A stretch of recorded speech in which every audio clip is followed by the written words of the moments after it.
Been a union member of Local 17 sheet metal workers for 41 years. It's a long time. And I come from a union family. A union mother, a father who was UAW, a brother who's IBEW, and a sister who's a social worker for the VA helping the vets come home. We've always served the public, like all of you.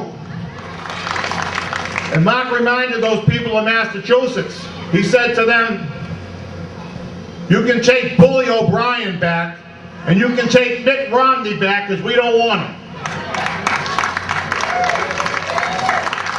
Well, guess what? Massachusetts doesn't want him either. Since I had a collective bargaining agreement now, since I had certain things guaranteed to me, I could look to my future and I could see some measure of security. I could worry a little bit less about keeping a roof over my family's head. I could worry less about affording health insurance. I could worry less about providing an education, helping to provide an education for my son. How have things changed today? Does the contracts now that unions have brought about have health insurance? The answer to that is yes. Longevity, yes. Severance, yes. Life insurance, yes. Dental insurance, yes. Tuition reimbursements, yes. Sick leave bank, yes. Maternity leave, regardless for everybody, yes. That's why you need a union. And it's taken unions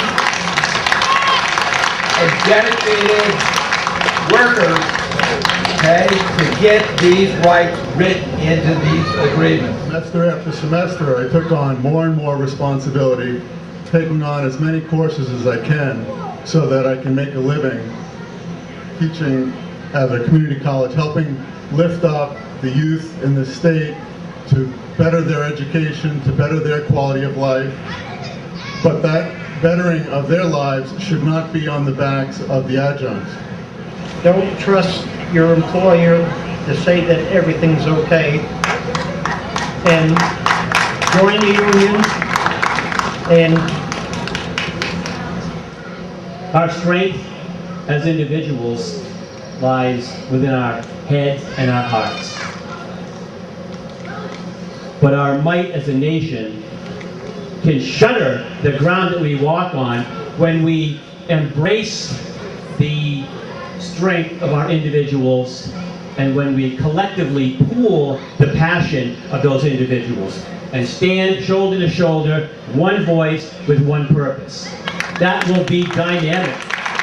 By the extremist in the New Hampshire legislature. Speaker O'Brien won't stop unless we hold him and those who follow his lead accountable in November. The shot across the bow came when Representative Kirk's amendment last March. We knew then what they had in mind. The attacks have become more severe every day. Our members have stepped up to the plate during these tough economic times. They have given back time and time again. But that is not enough for these extremists. They first came after collective bargaining rights. They want to eliminate workers' voices. Will we let that happen? We will not be intimidated, as I said. We will not go away. We have been hit before. We will be hit again. We have been dragged down and we got up. We have been knocked over and we got up. We have been thrown out and we got up. And we will not be quiet. We will not be quiet. And right-to-work legislation is pro-slavery legislation. Collective bargaining has brought equality, parity, and labor advances and moves this state and this country. I am proud to stand with you, as I hope you are proud to stand with me, and do not let up on any of us. Every voice matters, and I thank you.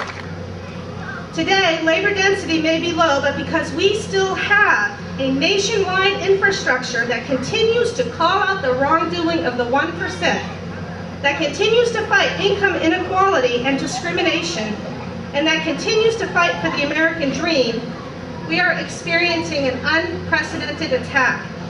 Workers matter, dignity matters, Respect matters, being together matters, and moving the agenda that helps all working people matters. That's how we're going to take back this country, and that's how we're going to take back the state of New Hampshire.